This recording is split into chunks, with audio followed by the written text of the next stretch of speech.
Colosus în vremea aceea, Colosus în vremea aceea, în frumoasa Galileea, în frumoasa Galileea.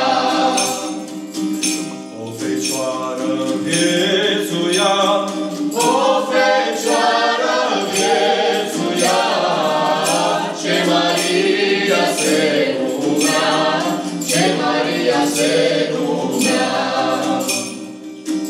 Când odată ce văzuse, când odată ce văzuse, casa toată se umpluse, casa toată se umpluse. De-o lumină lucitoare, de-o lumină lucitoare, ca lumina de la soare, ca lumina de la soare.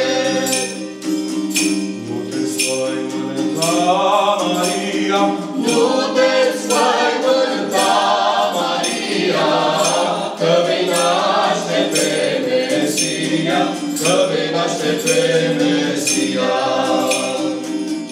Fiul al Domnului va fi și Iisus se va numi.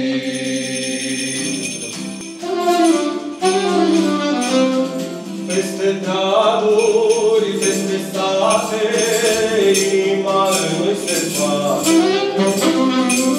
Colindăm din casă-n casă și vă aduce vieți ca rasă. Noi suntem din toată țara și cântăm cu inimioară, leruile, leruile, leșa lerui două. De la munte la câmpii, colindăm cu bucurie.